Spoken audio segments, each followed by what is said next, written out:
You know that feeling when you're scrolling through your phone at 2 a.m., surrounded by everything you thought you wanted, but somehow feeling completely empty inside?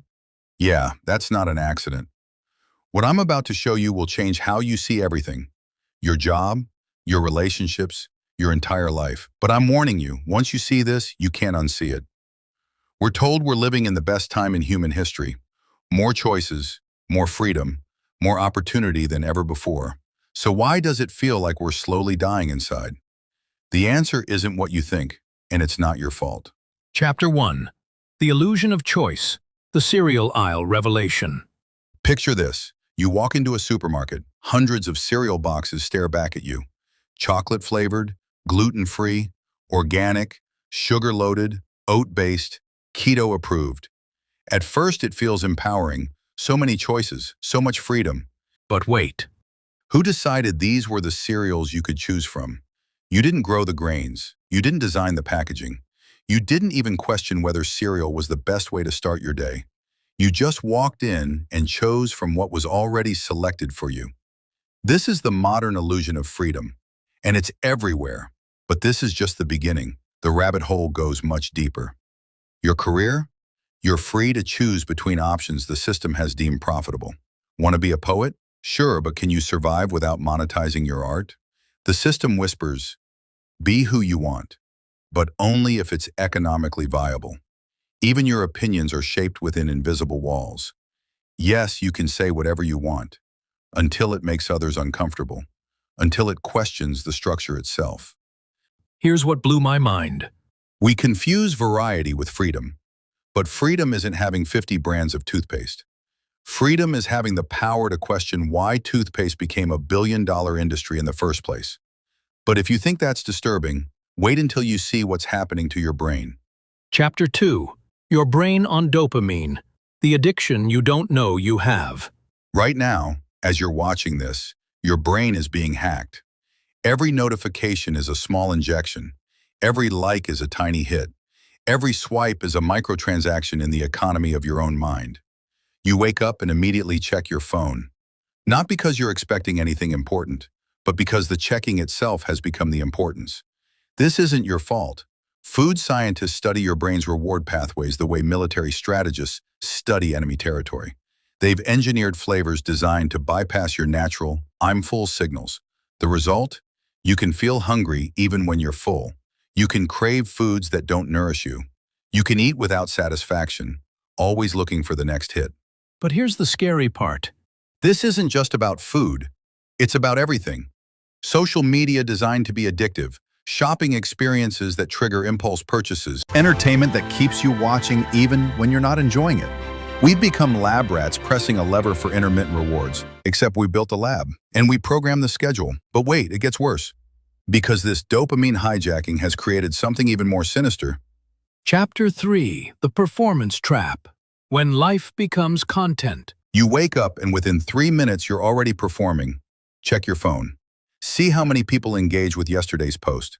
Immediately start calculating today's content strategy. What will make people double tap?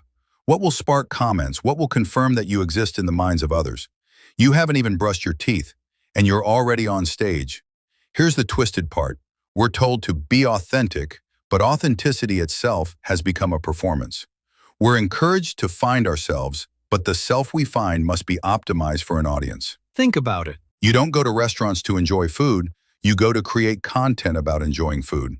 You don't travel to have experiences, you travel to document experiences that prove you're the kind of person who has experiences. The tail is wagging the dog, and the dog has forgotten what it's like to wag its own tail. But here's what really messed me up. The performance becomes real. You start believing your own marketing. You begin thinking the curated version of yourself is the real you. Result? The love you receive, the validation you crave, it's all going to the character you're playing, not the person you actually are. Speaking of characters we're playing, let me show you the most expensive purchase you never knew you made. Chapter 4. The Comfort Prison. Your Golden Cage. Imagine a prison so comfortable that inmates don't realize they're imprisoned. Soft beds, tasty food, endless entertainment. The bars are invisible, the guards are friendly, and the key is always within reach. But nobody thinks to use it. Why would you want to leave? Your prison isn't made of steel. It's made of convenience. Heated seats, next-day delivery, streaming services, food delivery apps. Every comfort is a bar. Every convenience is a chain. Here's the trap. What feels good in the moment rarely aligns with what's good for your growth. What makes you comfortable today makes you weaker tomorrow. Remember getting lost? For most of human history, navigation required attention, memory, spatial awareness. You had to engage with the world directly. Now GPS has eliminated getting lost. You can travel anywhere without paying attention to where you're going. It's incredibly convenient. It's also made you geographically illiterate in your own city. This is the comfort prison in microcosm. Every convenience that makes life easier also makes you less capable. Every comfort that removes challenge also removes growth. The revelation that changes everything. Here's what the comfort prison really steals. Your confidence that you can handle whatever life throws at you. Your resilience, your strength, your ability to thrive when things get difficult. You've traded your power for convenience, and you didn't even realize you were making the trade. But if you think that's the deepest layer of control, you're not ready for this next part. Chapter 5. The Identity Store. Who are you really? Walk into any city and you'll see humans wearing their identities like billboards.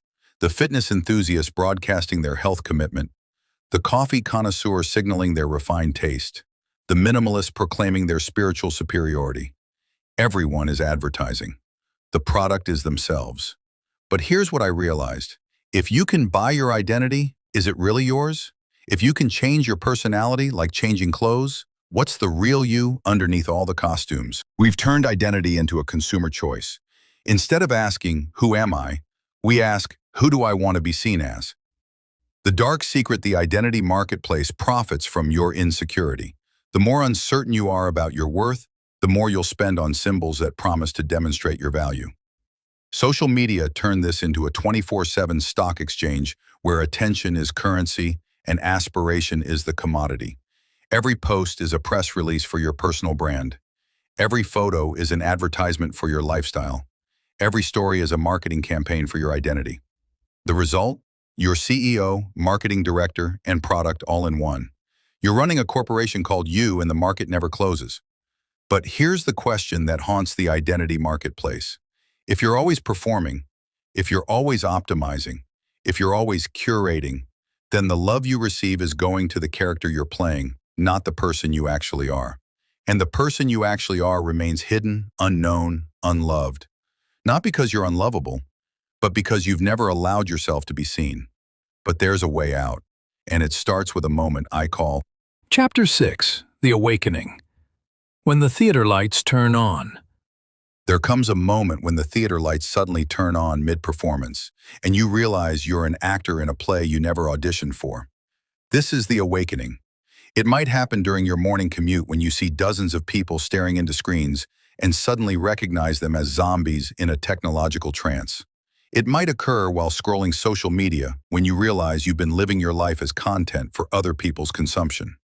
It might strike during a business meeting when you understand you've been playing a role in someone else's story for so long that you've forgotten your own. The awakening is both liberation and terror. Liberation because you finally see the bars of the cage. Terror because you realize you have to choose whether to stay or risk the unknown. Most people choose the cage. The awakening is too uncomfortable, too inconvenient, too threatening to their carefully constructed life. But some people choose differently. They choose the discomfort of truth over the comfort of illusion. They choose uncertainty over security. They choose to wake up, even though staying asleep would be easier. And here's what happens when you make that choice. An awakened person cannot be controlled. They cannot be manipulated by advertising that promises to solve problems they don't have. They cannot be distracted by entertainment that numbs them to their own experience. They ask different questions. Instead of, how can I be more successful? They ask, what does success actually mean? Instead of, how can I be happy? They ask, what is happiness really? Instead of, how can I get what I want? They ask, why do I want what I want? The awakening reveals that you are not the character in the play. You are the consciousness that's aware of the character. You are not your thoughts. You are the awareness that observes those thoughts. You are not your emotions. You are the space in which those emotions arise and pass away. This awareness has been there through every performance, every role, every identity you've tried on. The awakening is simply remembering this. Remembering that you've always been aware. You just forgot that you were aware. The return. Your new life starts now. So here you are. You've seen the theater of false choices. You've witnessed the dopamine factory. You've recognized the performance trap. You've felt the comfort prison. You've toured the identity marketplace. You've experienced the awakening. This is not the end. This is the return. You're returning to your ordinary life, but with extraordinary awareness. The same world, but with different eyes. The same circumstances, but with transformed understanding. You can use social media without being used by it. You can engage with consumer culture without being consumed by it. You can perform when necessary without forgetting who you are when the performance is over. The great simulation will continue. But you get to choose how to relate to all of it. You get to choose awareness over unconsciousness, authenticity over performance, freedom over control, presence over distraction. These choices are made moment by moment, day by day, choice by choice. The awakening is not a destination, but a direction. Not a state, but a practice. Not something you achieve, but something you cultivate. And in cultivating this awareness, you become a beacon for others still lost in the labyrinth. You become proof that there's another way to live. The world needs more conscious people. It needs more authentic souls. It needs more individuals who refuse to be reduced to their roles, their productivity, their performance. It needs you, the real you. The great simulation will continue, but you don't have to be its unconscious participant. You can be its conscious observer, its mindful navigator, its awakened explorer. The choice is always yours. If this resonates with you, if it stirs something deep within, then the work begins now. Not when you finish this video, but right now, in this moment, with this breath. Welcome to the rest of your life.